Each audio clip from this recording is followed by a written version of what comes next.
Ahora, como parte de la ceremonia, los invito a ver un breve video de resumen de la destacada trayectoria del doctor Miguel Díaz y García Conyedo.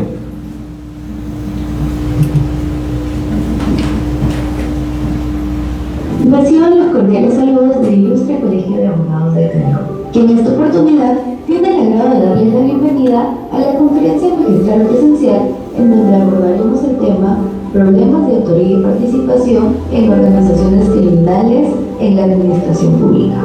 Tenemos el honor de contar con la presencia del doctor Miguel Díaz y García Conyedo, asimismo realizar un reconocimiento y condecoración por su destacada trayectoria.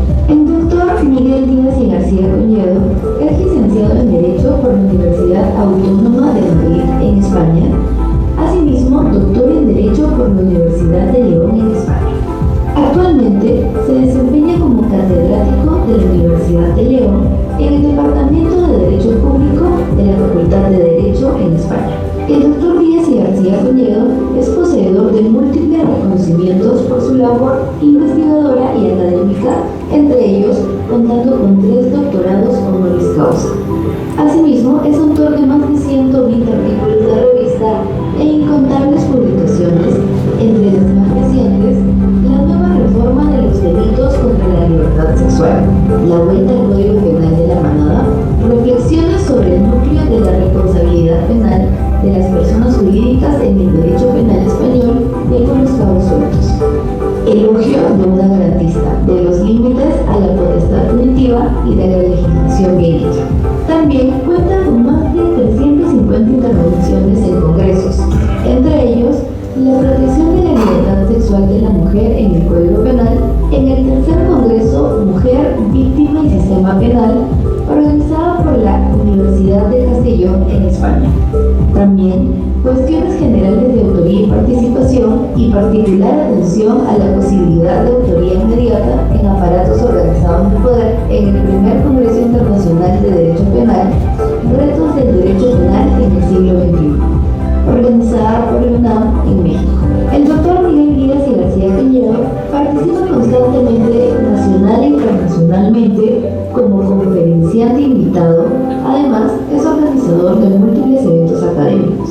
Cuenta con innumerables actividades de divulgación y colaboración con distintas entidades, entre ellas universidades extranjeras, europeas y americanas, INCIBE, Consejo General del Poder Judicial, Fiscalías, Colegios de Abogados, órganos judiciales, Comisión de Ética Pública de Castilla y León, la Agencia Estatal Comisión Española para la Lucha Antidopaje en el Deporte, la Federación Española de Fútbol, entre otros. Asimismo, ha dirigido 18 tesis ya defendidas, mayoritariamente con mención internacional, contando entre ellas con menciones cum laude, realizando las asesorías hasta la actualidad. Finalmente, es importante mencionar que el doctor Miguel Díaz y García Conyedo cuenta con aportaciones de relevancia fundamental internacional, señalando entre las principales aquellas en materia de codelincuencia, autoría y participación y error, y en diversos ámbitos relacionados con las garantías penales, así como en materia de delitos sexuales y de responsabilidad penal en organizaciones. No nos queda más que reiterar nuestro más cordial agradecimiento al doctor Miguel Díaz y García Conyedo por acompañarnos el día de hoy con su importante aporte y ponencia. Le cedemos el uso de la palabra y le damos la más cordial bienvenida una vez más. Fuertes aplausos, por favor, para la tan destacada trayectoria del doctor Miguel Díaz y García Conyedo. Seguidamente le cedo el uso de la palabra a nuestro señor decano de la Orden, quien nos brindará unas palabras con motivo del inicio de esta conferencia como parte del ciclo de conferencias que organiza el Ilustre Colegio de Abogados del Callao.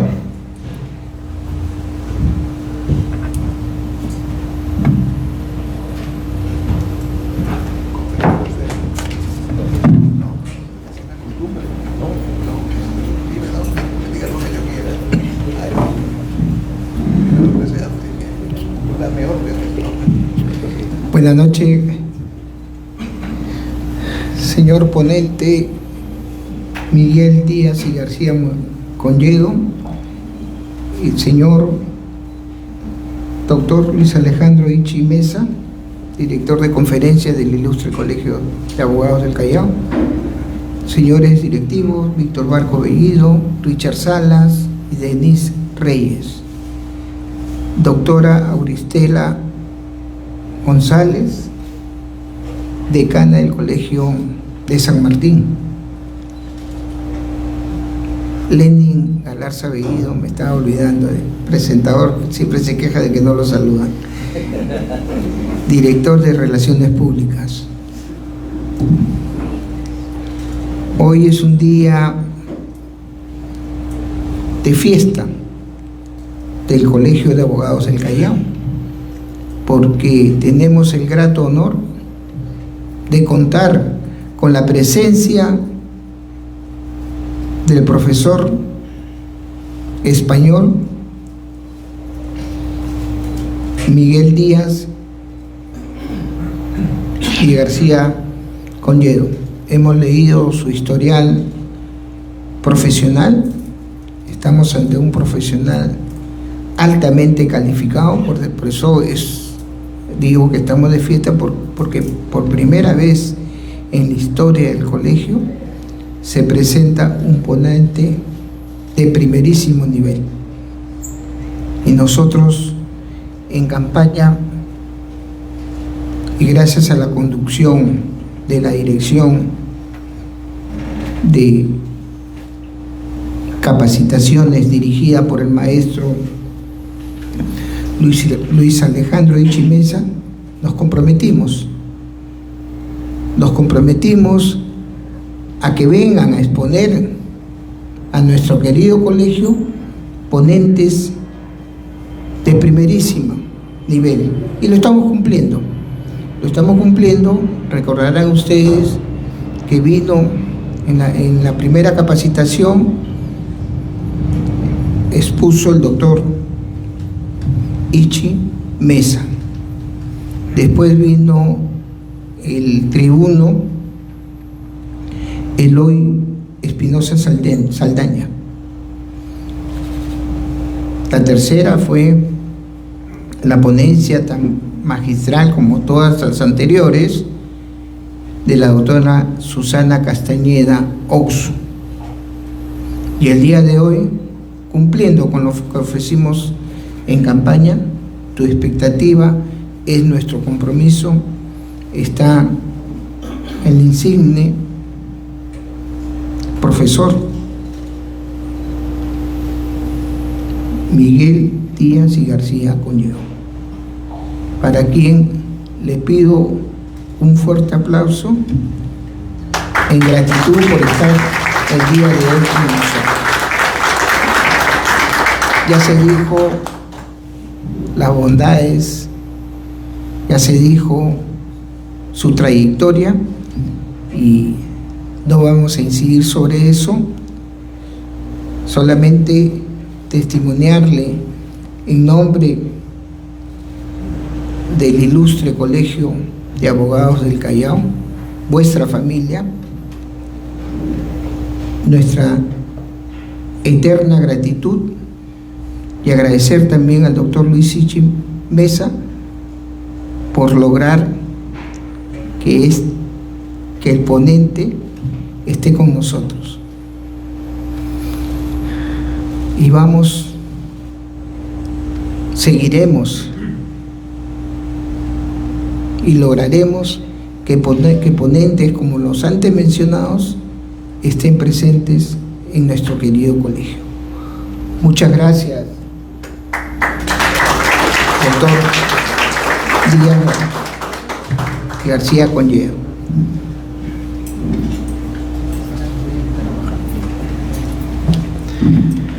Muchas gracias al señor decano por sus palabras. Ya. Ahora le cedo el uso de la palabra al doctor Ichi Mesa para que también pueda dar unas palabras de apertura a esta conferencia.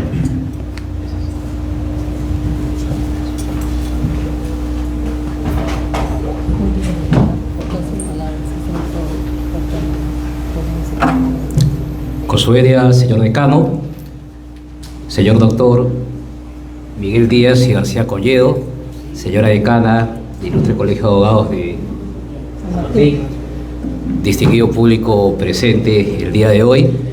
Voy a ser breve. Creo que ya la hoja de vida del profesor Miguel Díaz dice por sí sola la calidad de ponente que tenemos el día de hoy. Creo que el decano también ha sido bastante claro y obviamente en el tema de cumplir el compromiso de la palabra, de que siempre nos comprometimos como gestión de la Junta Directiva 2025-2026 poder traer ponentes de primera calidad. Yo agradezco de sobremanera al maestro, al profesor Miguel Díaz y García Colledo por esa gentileza de desprendimiento, de darse un espacio dentro de su recargada agenda nacional e internacional para poder venir al Ilustre Colegio del Callao y sobre todo brindarnos sus conocimientos que ha adquirido a lo largo del tiempo. Quiero ser breve, no quiero quitar tiempo, creo que el tema del escenario le corresponde al profesor Miguel Díaz, a quien pido un fuerte aplauso. Gracias. Muchas gracias, doctor Ichi, por sus palabras. Ahora invito al doctor Ichi, al decano y a la doctora Auristela, por favor pasen a sus asientos en la primera fila para que puedan también percibir de la exposición que va a dictar el doctor Miguel Díaz y García Colledo.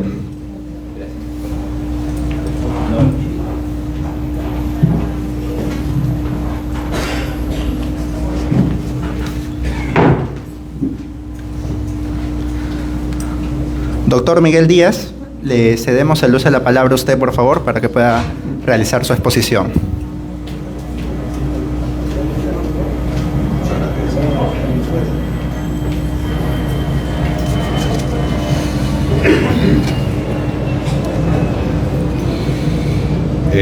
Ilustre señor decano, ilustre señora decana del Colegio de Abogados de San Martín, profesor Ishi, querido Luis, miembros directivos del colegio, abogados, amigas, amigos todos, querido público en el que encuentro también caras conocidas que han sido estudiantes míos, en maestrías acá en Perú, pero también incluso en España, alguno que me ha acompañado ya muchos meses trabajando conmigo allí. Es un auténtico placer y un honor estar con ustedes. Agradezco mucho esta invitación. Seré el primer ponente extranjero de esta nueva etapa en que buscan calidad, y que hayan pensado en mí, pues no puede ser sino un enorme honor.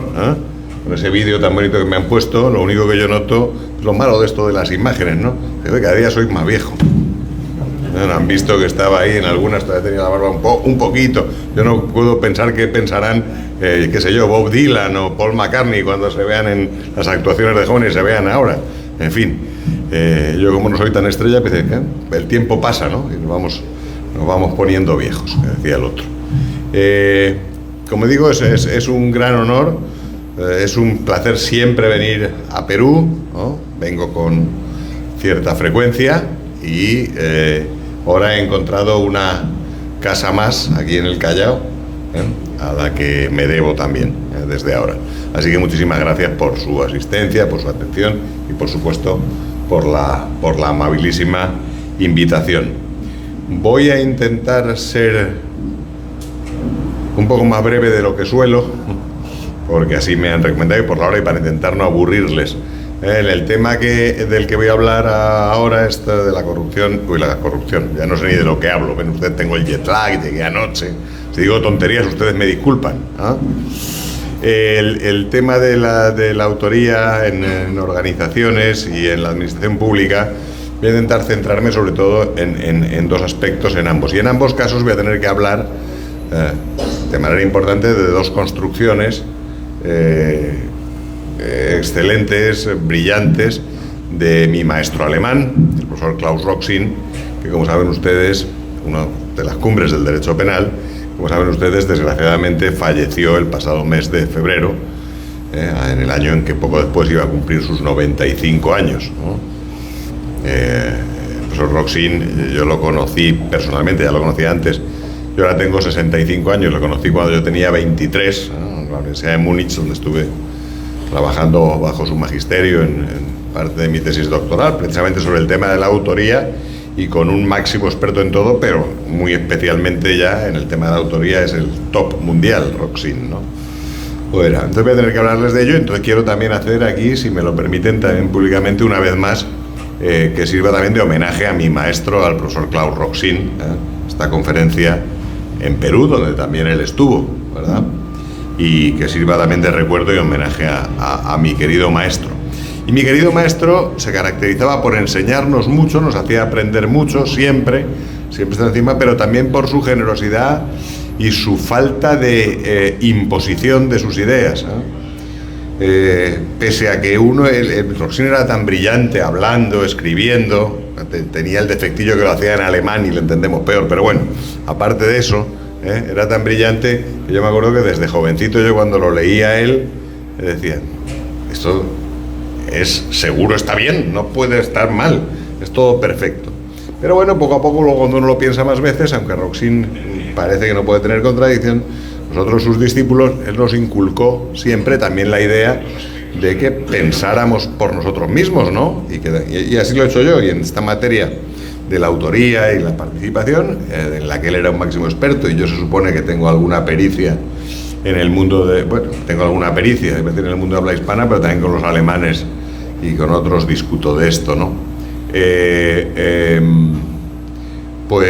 Siempre, pues como os digo, con esa tolerancia que le caracterizaba, permitió, como permitía siempre, la discrepancia, y yo, aunque estoy de acuerdo en muchas cosas, en algunas discrepo o dudo, y en algunas de esas discrepo y dudo. Por cierto, el propio profesor Roxin, en las dos grandes diferencias de mi concepción con la suya, que no las voy a contar aquí porque se nos va el tiempo, en ambas yo me he quedado muy tranquilo, porque en ambas dice Roxin en su tratado, en el tomo de su tratado, que lo que yo decía era plausible. En una de ellas incluso decía que era probablemente lo más coherente con un verdadero concepto restrictivo de autor, que es el que él defendía, pero que por ciertas razones no lo podía asumir, con lo cual yo me quedé contento. Y luego tengo algunas otras discrepancias o dudas más de matiz, como algunas de las que voy a mencionar hoy, entrando ya a estos temas que anunciaba e intentando ser más breve de lo que soy en otras ocasiones, porque de estos temas nos podemos pasar hablando mucho tiempo, ¿no? Como hago a veces en explicaciones de maestría sobre autoría y participación,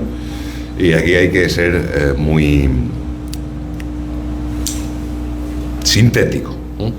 Así, en primer lugar, en cuanto a la autoría en organizaciones, la autoría de organizaciones puede plantear miles de problemas, además dependiendo qué organizaciones sean, ¿no? Si son dentro de la ley, si son fuera de la ley, etcétera. Pero digamos que yo traía aquí, y en este país además es algo muy muy bien conocido, como una de las aportaciones de Roxin al tema de la autoría y la participación en las organizaciones, su famosa construcción, ¿no?, de la autoría mediata en aparatos organizados de poder, ¿no? La autoría mediata, reconocida ya desde hace tiempo, más pronto en unos países que en otros, como una forma de verdadera autoría, y si es una forma de verdadera autoría tiene que ser la realización del tipo penal, ¿no?, del tipo penal.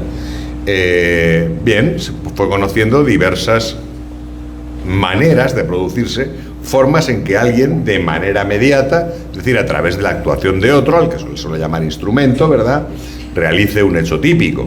Y entonces hay algunas más asentadas, aunque siempre en sus límites plantean algunos supuestos dudosos, como son el empleo de coacción o medios semejantes, poner a otro en una situación de necesidad de hacer algo, etcétera, etcétera, o los supuestos de creación o aprovechamiento de un error en otra persona, el engaño, por decirlo con terminología general.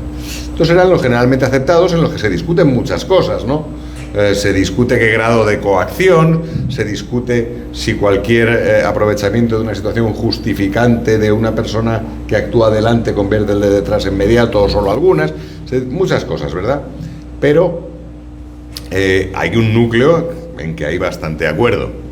En el caso del error también hay un núcleo que hay bastante acuerdo, y se discuten algunas cosas. Por ejemplo, si cuando el sujeto de delante es responsable por sufrir o haber sido inducido solo a un error de prohibición vencible, en el cual naturalmente hay responsabilidad atenuada, pero responsabilidad del de delante, el de atrás puede ser autor mediato. Aquí discutimos los autores. Yo aquí estoy plenamente de acuerdo con Roxin en que sí, en que es autor mediato, pero se lo cuento en otra conferencia, porque estamos hablando de organizaciones y de administración pública. Roxin se le ocurrió, es totalmente original suyo, que podía haber una nueva forma de autoría mediata, aparte de estas clásicas dentro de las cuales se incluye también la utilización de inimputables, etcétera, etcétera, ¿no? Es una especie de mezcla de coacción y error. Y era aquello que se le ocurrió en los años 60, al hilo del caso Eichmann, que ustedes supongo que saben todos quién era, que tanto dio que discutir en Alemania en muchos ámbitos, ¿no? Desde el de la filosofía, con el famoso libro de Hannah Arendt, ¿no? Eichmann en Jerusalén, o sobre la banalidad del mal, ¿no? Hasta temas jurídicos, ¿no? Pues fíjense ustedes qué estaba ocurriendo con los criminales nazis. Eichmann, saben que fue un encargado de deportaciones masivas a campos de concentración, que al acabar la guerra mundial, con la derrota alemana, él huye, se esconde en Argentina, y a través de los servicios secretos del nuevo Estado de Israel recién creado, acaba siendo descubierto. Tenía ahí otra identidad, acaba siendo descubierto, y de una manera, no vamos a contar aquí si fue muy expeditiva o no, al final las autoridades israelíes, los servicios se lo llevaron, los israelíes se lo llevaron, y fue juzgado y ejecutado, ahorcado, por sus crímenes. Pero aparte de estos casos de personas que habían huido y de los que fueron juzgados en el primer tribunal internacional, el de Nuremberg, etcétera, ya había otros delincuentes del Estado, del aparato criminal, de la organización criminal en que podía consistir en buena medida, ¿no? El Estado Nacional Socialista, el Estado nazi, estaban siendo juzgados ya incluso también, y esto a veces no se cuenta, y claro, se cuentan los casos aislados, estos tan llamativos, pero muchos estaban siendo juzgados en los tribunales de la nueva República Federal de Alemania, la Alemania democrática, la Alemania occidental, digamos, y cuando se estudiaba su participación se le condenaba siempre como cómplices de los delitos. En Alemania solo hay una forma de complicidad, la que aquí sería la complicidad secundaria, o en España llamaríamos complicidad simple o normal, que siempre tiene una rebaja obligatoria de pena. Y se les castigaba siempre con esta calificación de cómplices y con la rebaja de pena. ¿Cómo se presentaba eso en la discusión, en su fundamentación dogmática? A través de las entonces imperantes, pero no siempre inocentes, teorías subjetivas de la autoría. Autores quien actúa con animus auctoris, partícipes quien actúa con animus soci, o soci, o soci, como quieran decirlo.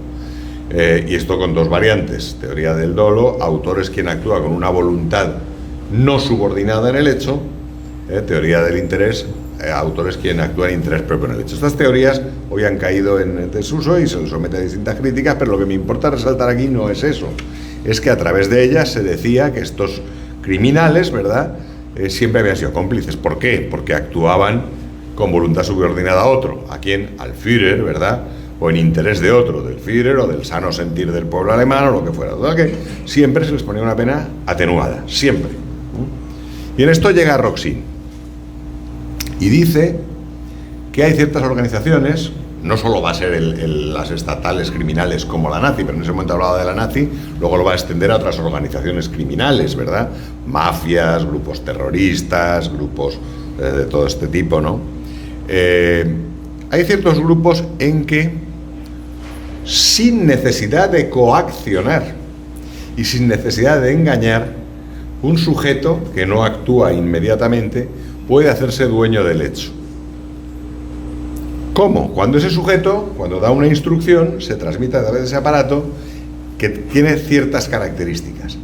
Que está organizado, ¿verdad?, tiene una organización, y que está organizado de tal manera que los ejecutores de esa instrucción que puede dar un sujeto arriba, por decirlo así, son fungibles.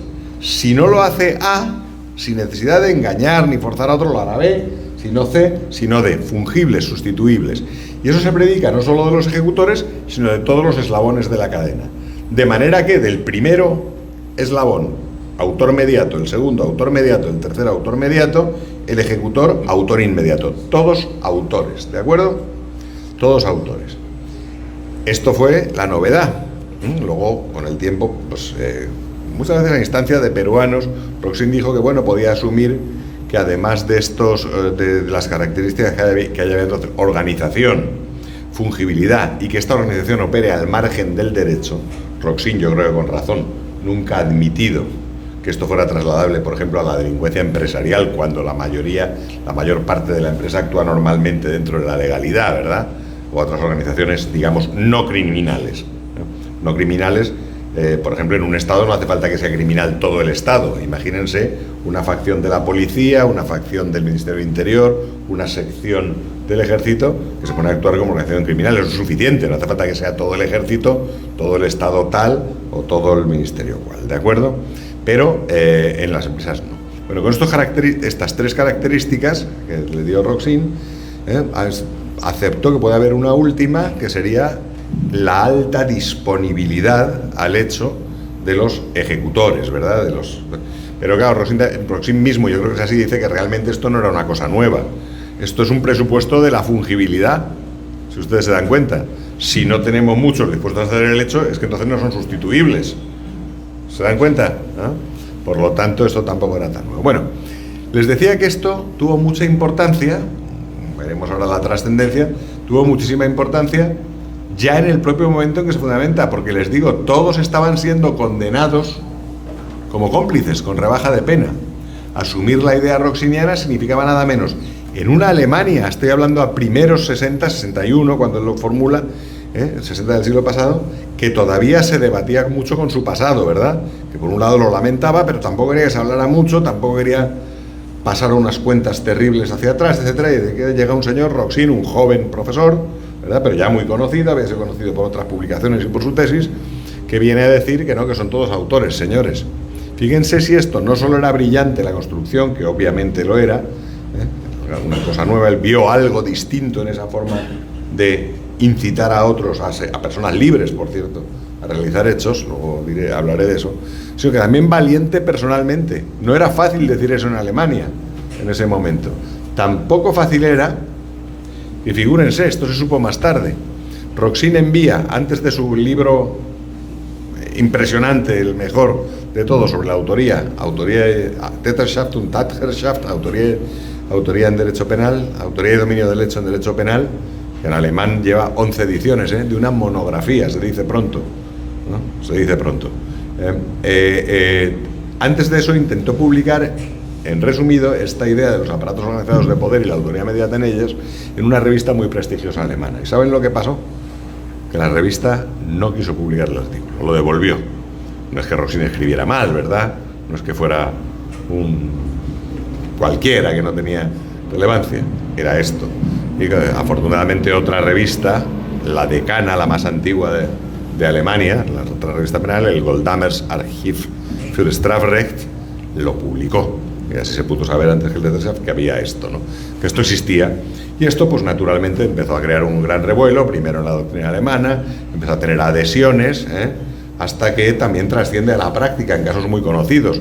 El primero y más famoso de todos, el juicio a las juntas que asolaron Argentina durante una parte de los años 70, si ustedes recuerdan, a Videla, Masera y compañía. Se utiliza, el fiscal Estrasera, porque alguien se lo dice, alguien probablemente de la academia que lo conoció, intenta utilizar esta fundamentación para hacer que todos ellos fueran autores mediatos, aunque al final se les condena como cómplices primarios, curiosamente, pero bueno, esa es otra historia. Trae esto y esto le da carta de naturaleza práctica a Roxin en un juicio pues célebre, ¿no? Con muchos afectados, con derechos humanos pisoteados de por medio. Después hay algunos otros casos, se habla de algún otro caso, y luego en la propia Alemania, con la caída del muro, en los juicios por los llamados disparos en el muro, a menudo se utilizó la propia construcción roxiniana para afirmar la autoría inmediata de los mandos del Sozialistische Einheitspartei, del Partido Comunista Único que regía la llamada República Democrática de Alemania, la República del Este, la parte soviética de Alemania.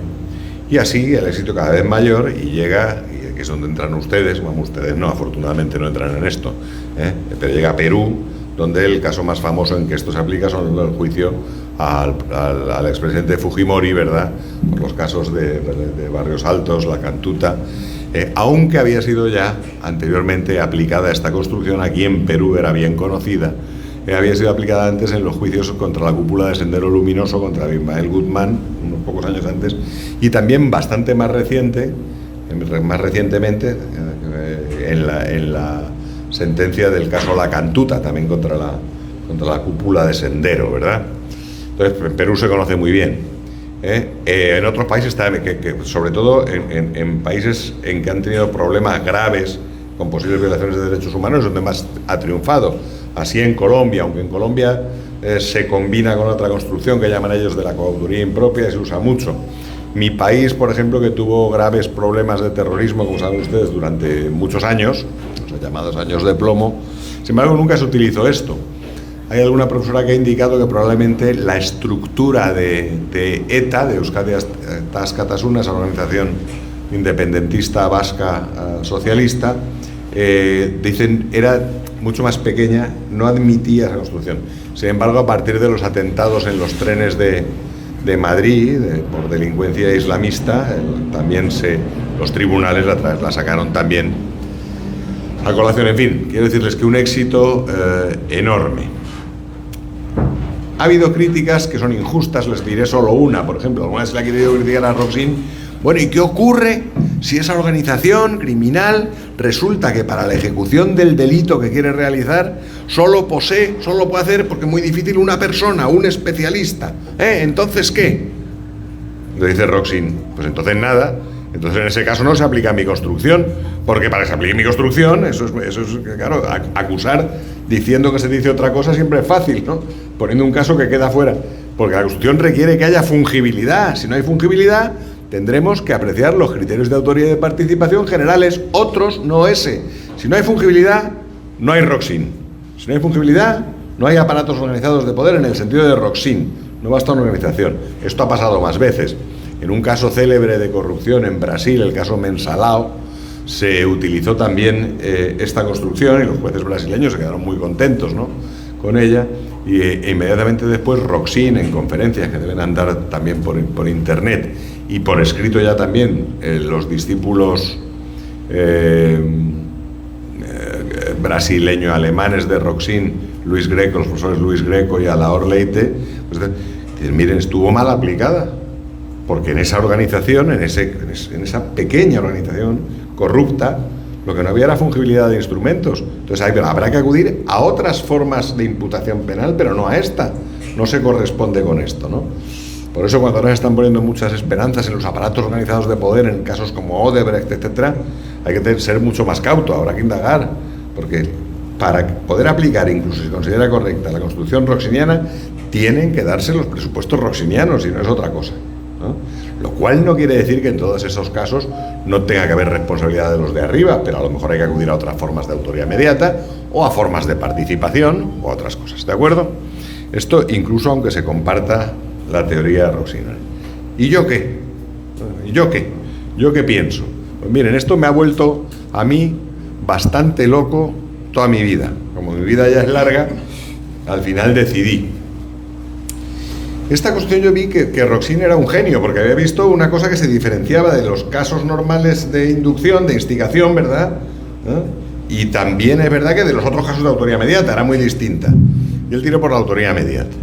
Y dice, pero ¿por qué a mí no me acaba de cuadrar ni una cosa ni la otra? Bueno, pues yo ya lo logré esquematizar y lo explico así.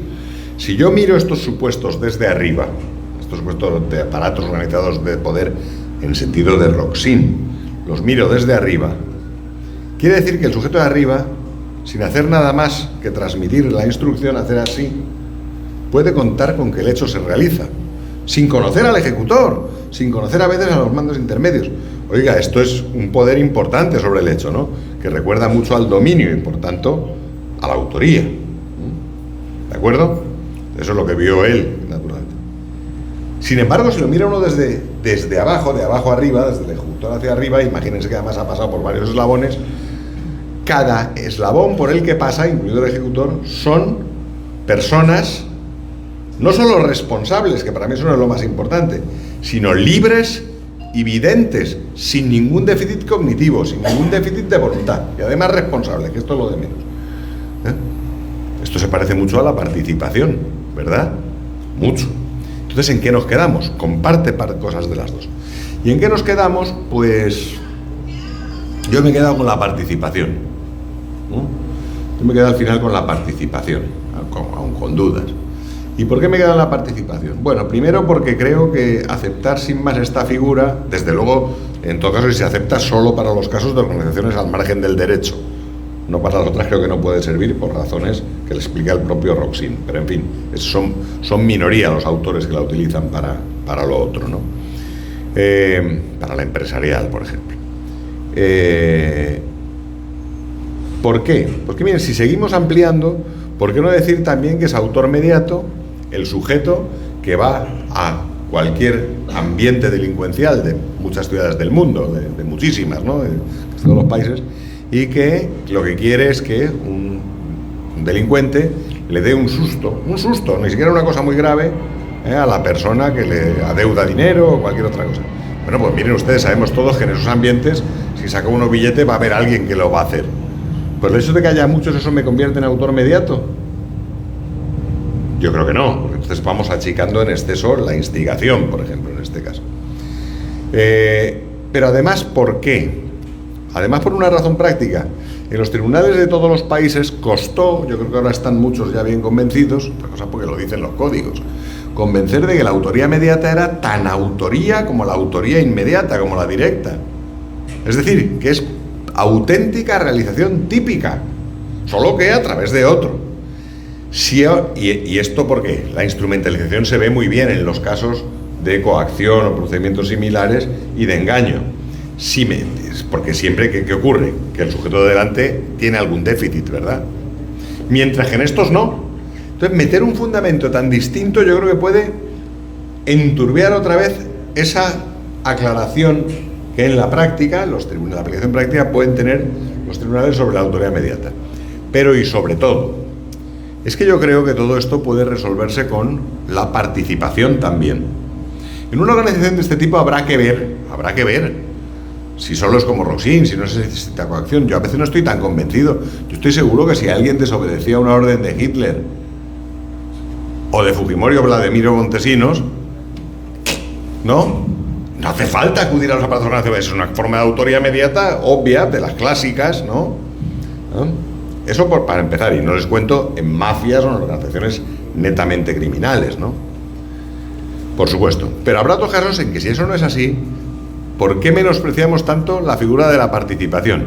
Y más aún, y perdónenme que me salga aquí porque yo estoy de tanto estar quieto, y más aún en países como el suyo y el mío, en que tenemos no una, sino dos formas de participación equiparadas en pena a la autoría. La instigación, no, ya me vuelvo, soy bueno. La instigación, inducción, y además todavía tengo voz, Instigación, inducción, determinación, como lo llaman en distintos países, pero también en Perú y en España tenemos lo que ustedes llaman complicidad primaria, sino cooperación necesaria. Entonces, esto de la... Ya vuelvo. Ha sido bueno. Esto de la autoría no va. Es que parece que se hace. El más malo es el autor. No. El autor es quien realiza el hecho típico, esa figura nuclear. Muchas gracias, muy amable. No vea que no se me oye. Gracias. No es el más malo, es el que realiza el hecho típico. Así se define la autoría. Puede haber un partícipe que es más malo, permítanme esta forma de hablar, que el autor. Puede haber un partícipe con más pena que el autor, porque concurren unas circunstancias que no concurren en el autor, incluso. ¿Se dan cuenta? En los sistemas restrictivos de autoría, la diferencia fundamental entre los autores y ciertos partícipes no la da la pena. La diferencia es la accesoriedad, que para que un partícipe responda por su ataque accesorio al bien jurídico, la conducta del autor tiene que ser típicamente antijurídica. unidad de título de imputación, que el autor.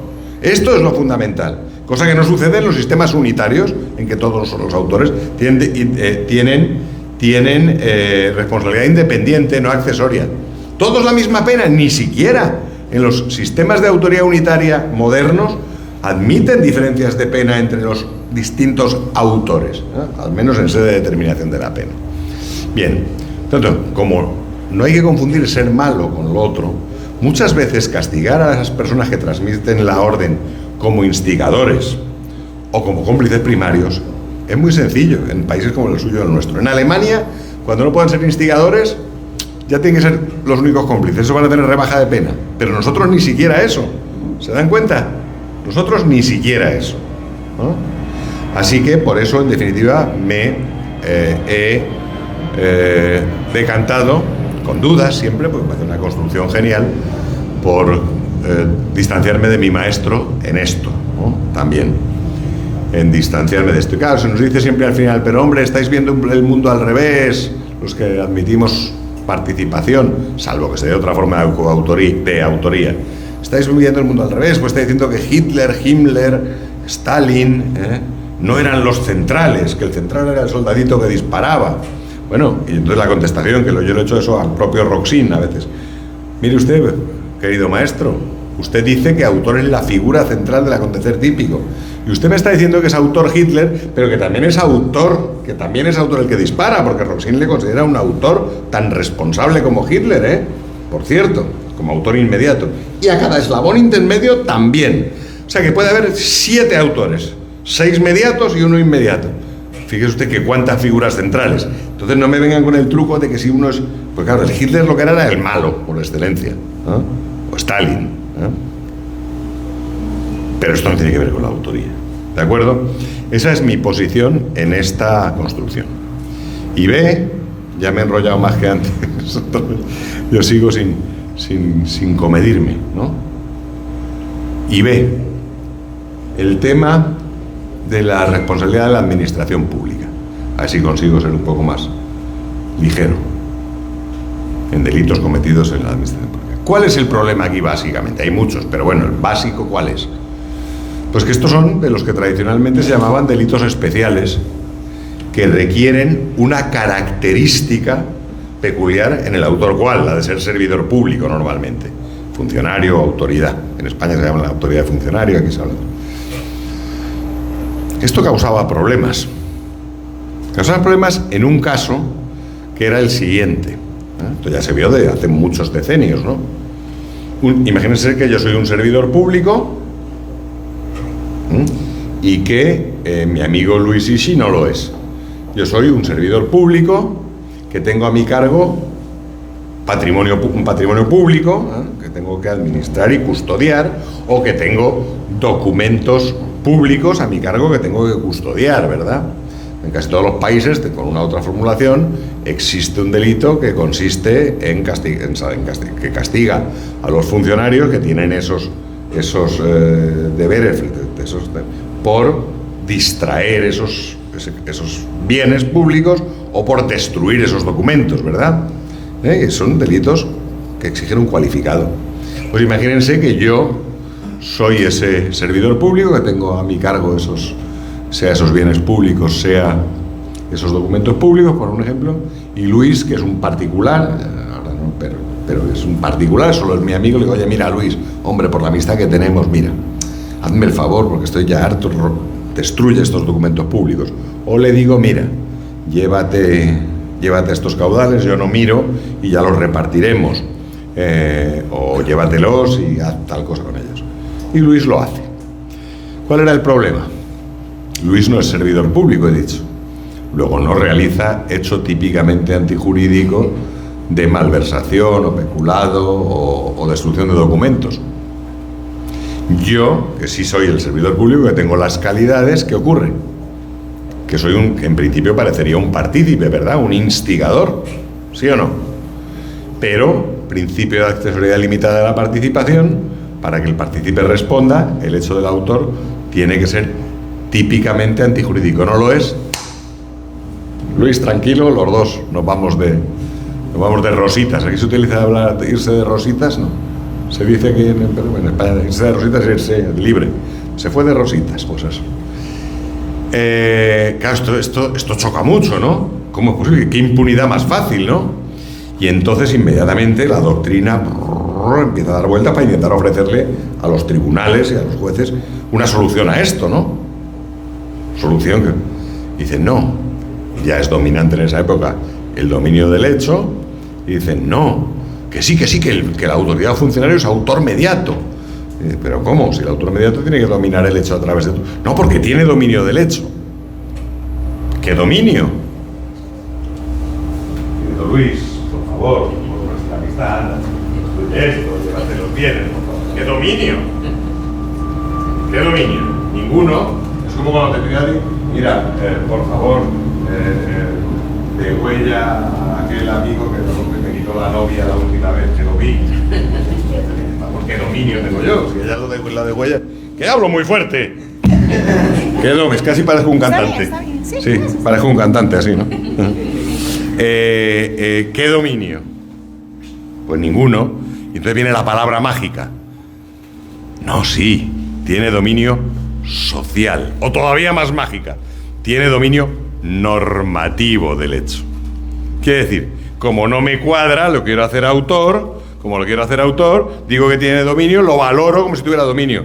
Pero miren ustedes, con estas formulitas de social o normativo, podemos hacer lo que nos dé la gana en cualquier institución de derechos. ¿Se dan ustedes cuenta? Cuando no me cuadra la cosa, digo, no es, pero normativamente... Yo no voy a despreciar todo lo normativo en el derecho, solo faltaba, somos un conjunto de normas. Pero naturalmente no se puede obviar la realidad. Y llamar dominio algo que no tiene nada de dominio, pues no puede ser.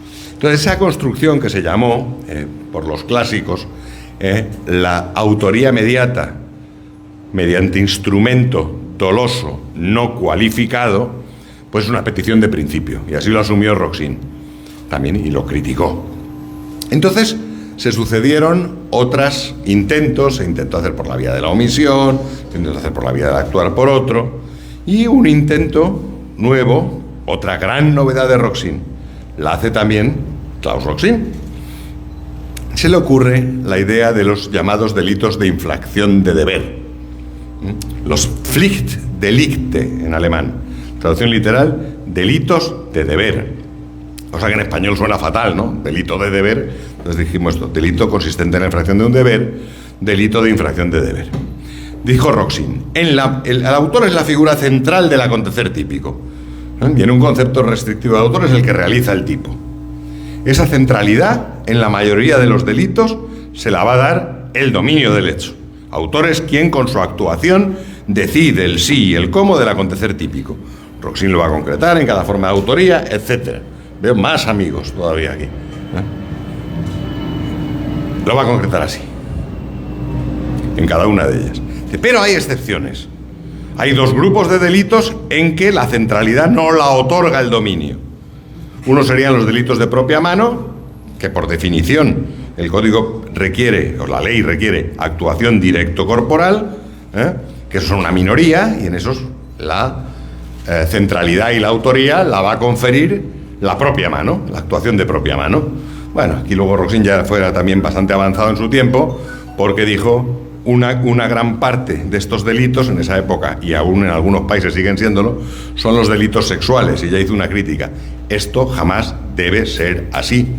La propia mano en los delitos sexuales se exige en una concepción muy antigua. En lo que se consideraba atacado era el honor, la honestidad de la mujer, sobre todo de la mujer, etcétera, etcétera. Cuando se pasa, ya él lo decía entonces, en los años 60 primeros, decía, cuando la concepción correcta de los delitos sexuales es la protección de la libertad sexual de cualquier persona, no tiene sentido la propia mano. Da igual que yo fuerce directamente a una mujer para tener acceso carnal con ella, por ejemplo, que si yo, porque yo no puedo, por ejemplo, porque soy impotente, obligo a otro a que lo haga, sí, con una pistola. Al final estoy atentando contra la libertad sexual de esa mujer igualmente, y debo ser castigado igualmente, y debe caber la autoría inmediata. No debe haber propia mano. La propia mano lleva a la conclusión de que no cabe autoría inmediata en esos delitos, por razones. Pero bueno, ese era un vestigio, decía Roxin, una cosa muy pequeña. El mayor núcleo de autoría distinta a la del dominio del hecho lo constituían eso que llamó él los Pflichtdelikte, los delitos de infracción de deber. Esos delitos de infracción de deber consistían, el autor era aquel que infringía un deber específico extrapenal que sobre él pende, que a él le incumbe, ¿verdad? ¿Qué delitos eran esos para Roxin? Primera edición de su gran libro de Täterschaft und Tatherrschaft. Primer grupo de delitos, sorpréndanse, los delitos culposos. Roxin esto se dio cuenta enseguida y en la segunda edición es lo único que cambia de su libro desde entonces, lo retira todo. ¿Por qué los delitos culposos no podían ser delitos de infracción de deber? Porque ¿qué deber se infringe en los delitos culposos? Un deber objetivo, es decir, general de cuidado, no un deber específico. Entonces no puede ser delito de infracción de deber y vuelve a ese, para mí, fracaso de la doctrina alemana, que es no tenemos más remedio que en los delitos culposos, como el dominio del hecho tampoco nos sirve, no hay otra cosa, concepto unitario de autor. En una contradicción palmaria de la doctrina alemana que tanto critica el concepto unitario de autor para los dolosos. Yo, eso lo guardo para otra conferencia, con el criterio discrepante de Roxin que aquí mantengo, logro distinguir también autoría y participación en los culposos. Y además no castigo la participación culposa. Y además esto es totalmente conestable con el Código Penal peruano, todavía más que con el español. Claro, interpretándolo de una forma que no hacen los partidarios del dominio del hecho. Bueno, pero... Entonces, el segundo grupo era la comisión por omisión, por caracterizarse, según doctrina dominante, Roxin un poco más restrictiva, pero dominante también, por la infracción del deber de garante, que ese sí es un deber específico extrapenal. Está bien, pueden ser... Yo no comparto la concepción mayoritaria de la posición de garante como característica única de la comisión por omisión y por lo tanto no estoy de acuerdo con eso, pero comprendo que podrían ser delitos de infracción de deber si se comparten. Y tercero, lo que aquí más nos interesa, algunos de los llamados delitos especiales, muy en concreto todos los delitos contra la administración pública, administración de justicia, etc. En ellos, dice Roxin, no es fundamental el dominio del hecho, en ellos el caracterizador, el que da centralidad al autor, al que debe ser definida la autoría, es ese sujeto que tiene un deber específico extrapenal, ese funcionario que tiene un deber específico de custodiar esos caudales que son de todos, ese patrimonio que es de todos, o esos documentos que tienen interés público. Ese es central. No importa que rompa él los documentos o se lleve él los caudales, o haga que otro se los lleve, o permita que otros se los lleve. Da igual, todo eso da igual. Lo importante es que infringe el deber. Ojo, lo importante a efectos de autoría, porque para Roxin en esos delitos también el injusto lo constituye solo y exclusivamente la lesión de bienes jurídicos, la correcta administración pública o lo que sea. Lo digo, aunque no dará tiempo aquí a explicarlo, porque algún otro ha llevado la infracción de deber al núcleo del injusto, Jacobs y sus seguidores. Los injustos son infracciones de deberes, entre otras cosas, bien de deberes generales, neminem ledere, bien de deberes específicos, institucionales, etcétera, etcétera, que lo cual tiene consecuencias en la autoría también, pero mucho más allá que Roxin. Bueno, y algunas sentencias peruanas mucho más allá que Jacobs, porque solo por ser funcionario, aunque pase por ahí y haga una fotocopia, ya lo consideran a veces autor. Esto no lo dice ni Jacobs, ¿eh? Bien. Pero volviendo a esta construcción roxiniana, esta idea aquí de Roxin a mí me parece correcta. A mí me parece correcta. Aquí sí. No es tan importante en estos delitos quién domina el hecho, quién decide el sí y el cómo del acontecer típico, sino que esa decisión pasa por el funcionario, sí o sí. ¿Se dan cuenta? Por el servidor, sí o sí. Me parece correcta, eso sí. Y aquí viene lo que le criticamos a algunos que vemos con simpatía la tesis del maestro como la mejor de las que se han propuesto para solucionar aquel viejo caso del instrumento doloso no cualificado, ¿verdad? Que se inventaba en el dominio. Eso sí, tiene que ser conestable con lo que dice la ley.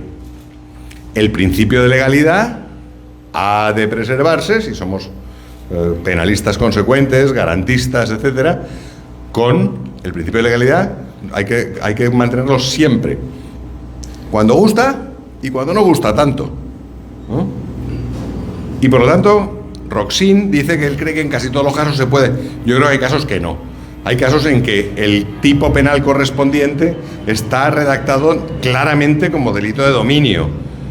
La autoridad o funcionario público que destruyere documentos a su cargo.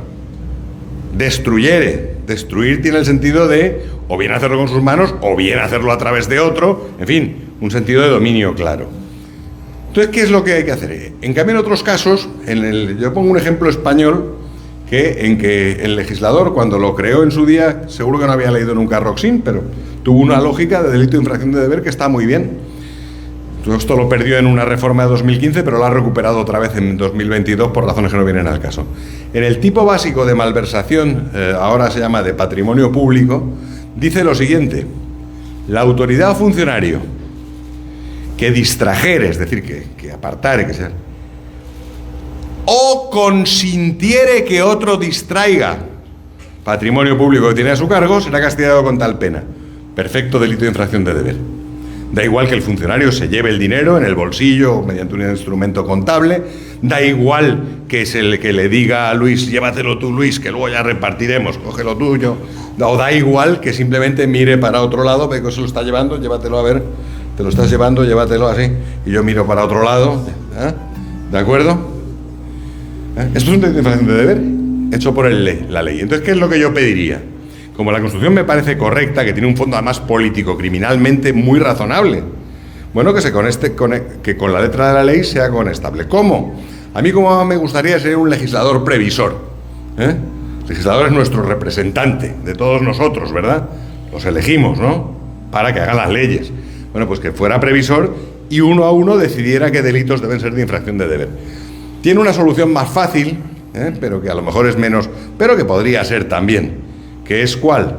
En estos delitos de servidores públicos, una cláusula general que diga expresamente que el autor en estos delitos haga lo que haga, siempre que haga algo, siempre que contribuya de alguna manera al hecho, no el de las fotocopias, será autor de ellos. Esa es la otra posibilidad. Y así vale.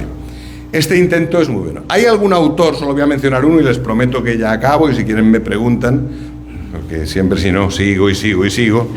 Hay algún autor muy cercano a Roxin, digamos el discípulo top de Roxin, que es el profesor Bernd Schunemann, maestro, amigo también, compañero, que dice, no quiere los delitos de infracción de deber, dice, tenemos que dar un criterio único para la autoría, y habla del dominio.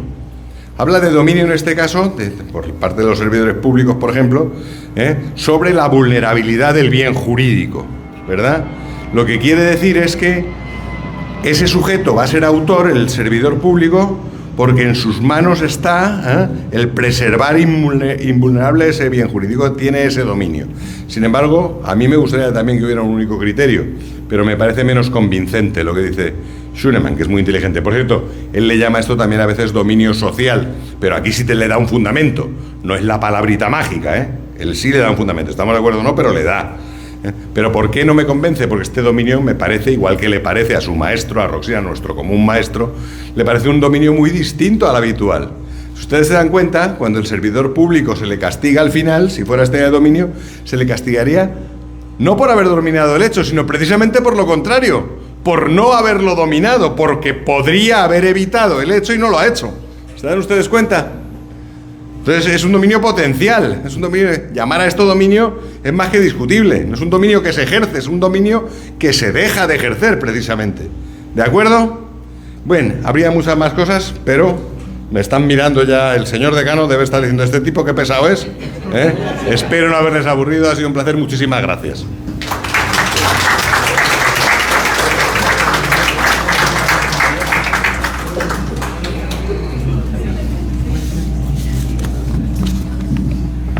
¿no? Muchas gracias. Vamos, padre.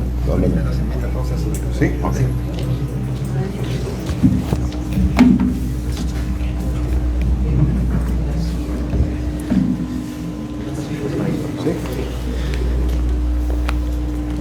Muchas gracias, doctor Miguel Díaz García y Conyedo.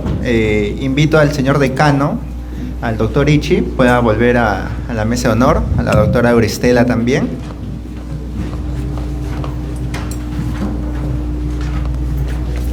Asimismo, informar que se encuentra presente el doctor Adolfo para Machi Alvarado, decano del Colegio de Abogados de Ventanilla, para quien pido fuerte aplausos. Y también solicito nos acompañe por favor en la mesa de honor.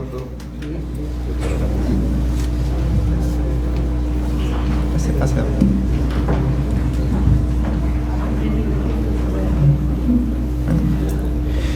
Reitero mi agradecimiento al doctor Miguel Díaz y García Conyedo por tan excepcional y enriquecedora conferencia. Esperamos que muy pronto tengamos nuevamente la oportunidad de contar con su presencia y seguir aprendiendo de su vasto conocimiento en derecho penal y procesal penal, en especial en el tema de autoría, el cual nos ha ilustrado el día de hoy. Mi agradecimiento también para el señor decano y su junta directiva, quienes hacen posible este ciclo de conferencias magistrales presenciales, las cuales continuará desarrollándose a lo largo del presente año. Invito también a todos los presentes que nos están viendo a través de las transmisiones en vivos a seguir todas nuestras redes sociales y canal de WhatsApp para que tengan conocimiento de este tipo de eventos que se vienen realizando. Asimismo, podrán conocer las diversas actividades, convenios y reuniones las cuales participa nuestro decano, pues recuerden que su expectativa es nuestro compromiso y es lo que se viene cumpliendo desde el inicio de la gestión. Ahora bien, no queremos cerrar esta conferencia magistral sin antes otorgar un merecido reconocimiento a nuestro distinguido ponente el día de hoy, el doctor Miguel Díaz y García Conyedo. Con mucho honor, el ilustre Colegio de Abogados del Callao le hace la entrega de la condecoración José Gabriel Gálvez Egusquiza, en reconocimiento de su destacada trayectoria académica y su valioso aporte al estudio del derecho penal. Haré lectura de la resolución decanal número 303-2025, Callao, 13 de mayo 2025, que indica: el notable desempeño académico y la destacada trayectoria en el campo del derecho penal del señor doctor Miguel Díaz y García Conyedo, cuya labor investigativa y docente ha contribuido significativamente al desarrollo y fortalecimiento de la dogmática penal en concordancia con lo dispuesto en el Estatuto del Ilustre Colegio de Abogados del Callao, por lo cual se resuelve: artículo primero, imponer la condecoración de la orden denominada José Gabriel Gálvez Egusquiza al señor doctor Miguel Díaz y García Conyedo para las condiciones expuestas. Artículo segundo, la ceremonia de condecoración se llevará a cabo el día 13 de mayo del año 2025 a las 7 horas en el auditorio del Ilustre Colegio de Abogados del Callao, ceremonia en la cual nos encontramos hoy presente. Pido por favor un fuerte aplauso para el doctor Miguel Díaz y García Conyedo por esta conmemoración que se les está otorgando. Asimismo, cedo la palabra a nuestro decano de la orden, quien le hará la entrega de la condecoración antes mencionada y aprobada por junta directiva.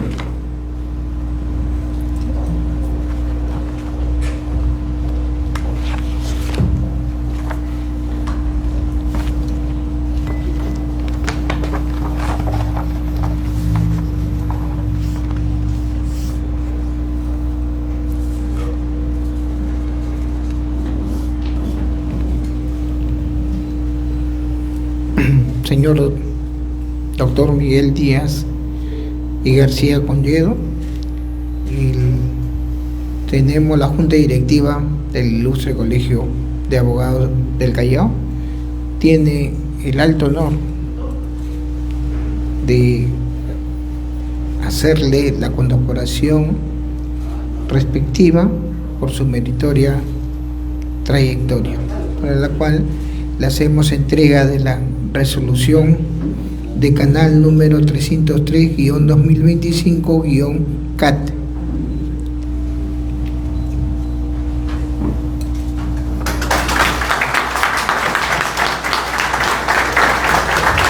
Asimismo, la imposición de la medalla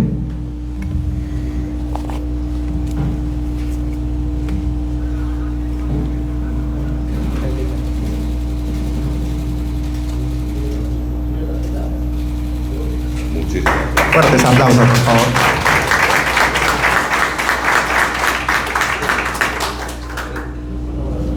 y un simbólico carnet del Colegio de Abogados del Callao. No, también le estamos haciendo entrega simbólicamente de un carnet del Colegio de Abogados del Callao.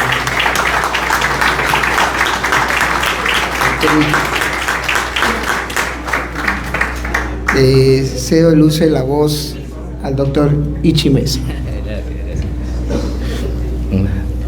con su venia siempre, señor decano. Es muy difícil siempre, se lo decía al mismo decano, a la junta directiva y al profesor Miguel Díaz también, darle un reconocimiento a una persona con brillante, destacada trayectoria académica, profesional, que presumo ha tenido todos los reconocimientos sabidos y por haber. Entonces, tratamos de emular lo que el profesor nos ha enseñado hoy día de su maestro, que Dios lo tenga en su gloria, el doctor Claudio Roxy, sobre esa iniciativa, ¿no? Entonces, la junta directiva en reuniones, algunos amigos que lo quieren mucho, por ejemplo, nuestro amigo Axel, nuestro amigo Pierre Robles, también por ahí, y nuestro amigo siempre que nos comentaba usted, Daniel, ¿no? Entonces, siempre pensando y siempre, porque no es un tema de un trabajo único, sino es conjunto.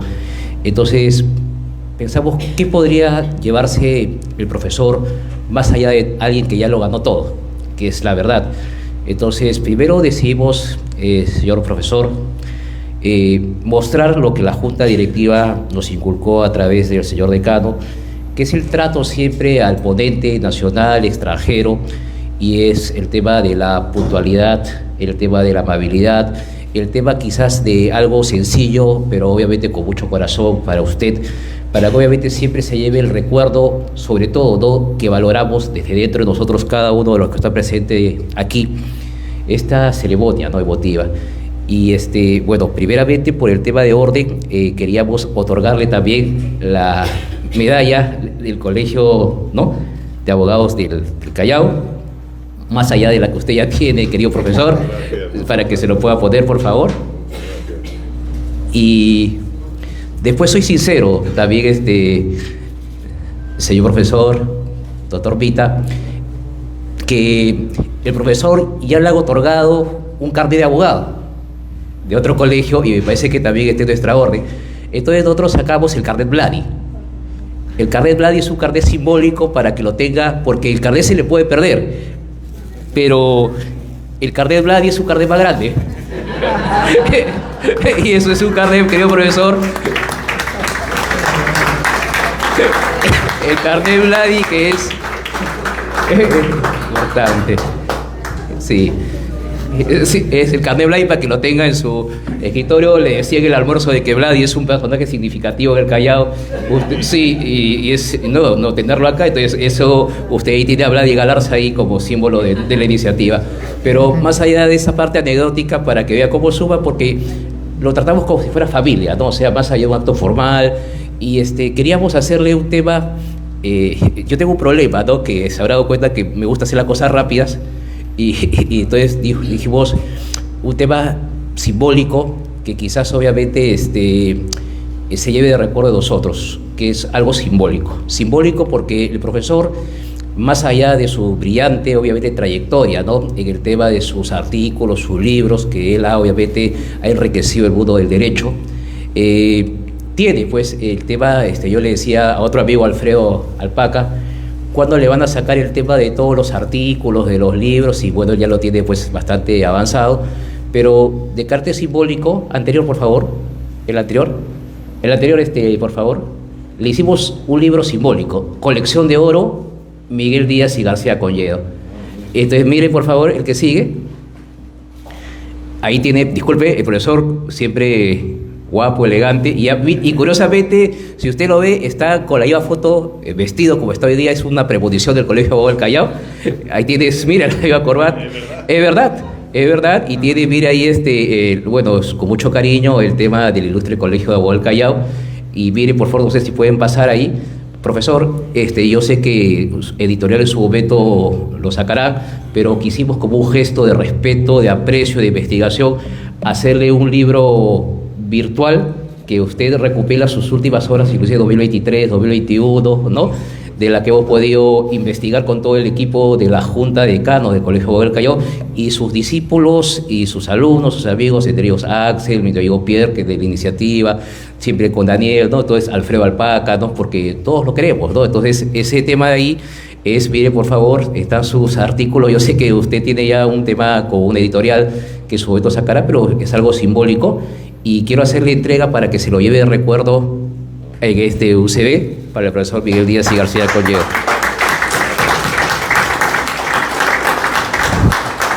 Pero nuevamente, como este es un trabajo de equipo, ¿no? Y obviamente quisimos, ¿no? De que no se quede solamente en ese tema de carácter, el UCB que se puede perder. Solamente de carácter simbólico para no robar los derechos de autor de la editorial que es su momento, pero yo tengo... Sí, esto a propósito de autoría y participación, quisimos darle un reconocimiento. No sé, Lenny, si me puedes apoyar acá. Sí.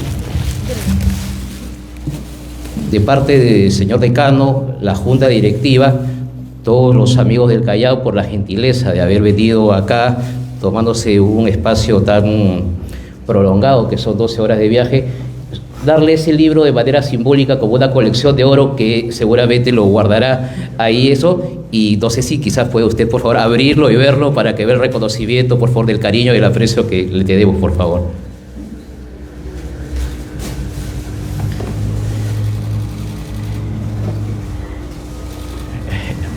Qué maravilla. Profesor, ahí para que lo pueda... Y la foto, mira adelante, que estás siempre joven.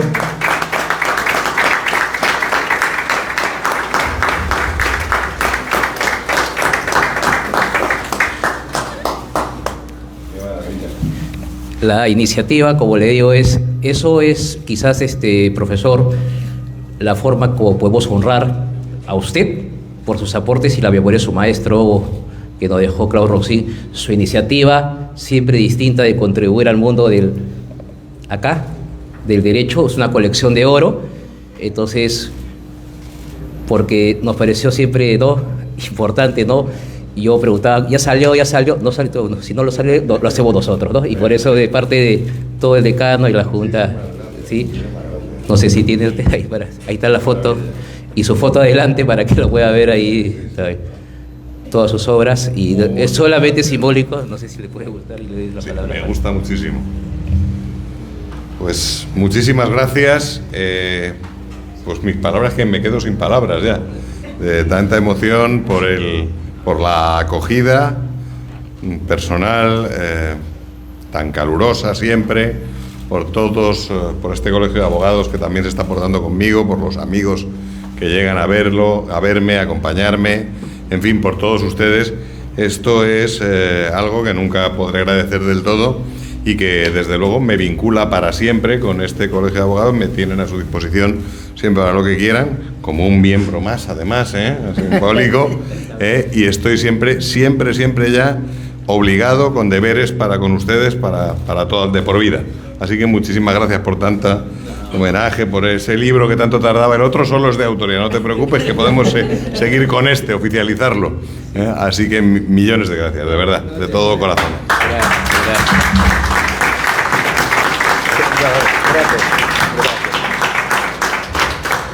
Sin embargo, quería también finalmente, y pues concesión que el señor decano nos brinda, profesor, así como coautoría, ¿no? Que siempre hay un dominio funcional del hecho ya mucho mayor de todos. Siempre nos pareció importante, y eso es lo que nos inculcó el señor decano en su junta directiva, los amigos, que todo aporte esencial siempre es trascendente, importante. Entonces, y siempre esto que usted tiene acá presente es la suma, como le vuelvo a reiterar, del señor decano, su junta directiva, todos sus discípulos, sus alumnos, ¿no? Acá, que hay muchos que han estado allá, que lo queremos.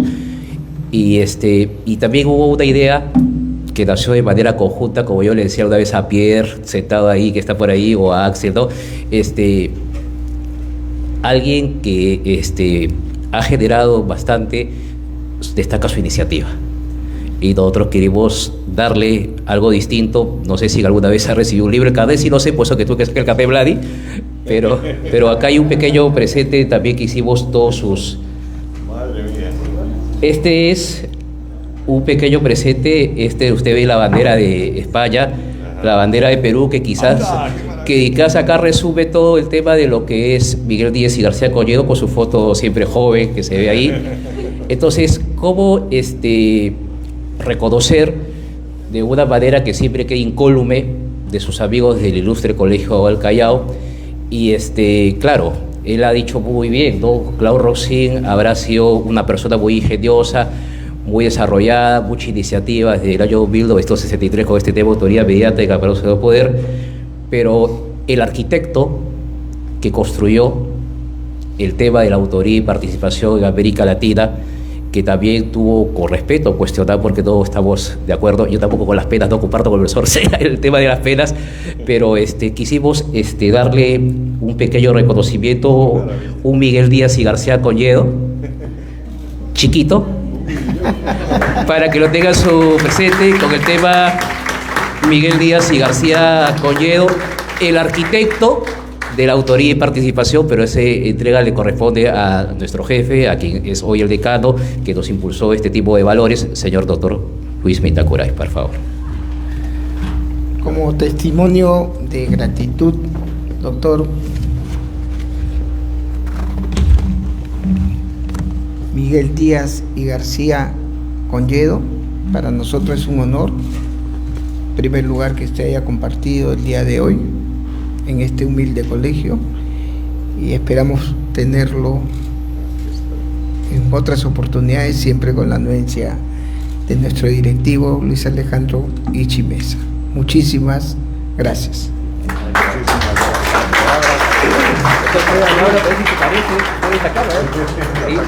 Sí, el arquitecto de la construcción, ¿no? De la autoría y participación, a ver si son parecidos, para que, aunque sea humildemente, si no disculpará. Si la cosa está bien, es de todo. Si la culpa si está mal, es mi culpa. Pero así es como funciona, ¿no? Entonces, para que usted pueda mostrarlo y no se pueda verlo, ahí está su mundo de Perú, España, Colombia, de todos. Quisimos colocar todo el continente porque, bueno, ahí están todos, no sé si puede. Ahí está Miguel Díaz y García Colledo, el arquitecto de la autoría y participación. Muchísimas gracias. Ahí le cebo las palabras finales, querido profesor, para que usted pueda cerrar la conferencia. Ya, ¿qué puedo decir? Tengo hasta una estatua, un minillo. No sé, no puedo decir más que reiterar mis palabras de agradecimiento y de compromiso de por vida con el colegio, con el Perú, esta ciudad, con mis discípulos, con mis estudiantes brillantes, con todos ustedes. Me tienen para siempre a su entera disposición y me voy lleno además de orgullo por todos estos reconocimientos, lleno de cariño, como siempre que estoy por aquí. Muchas gracias.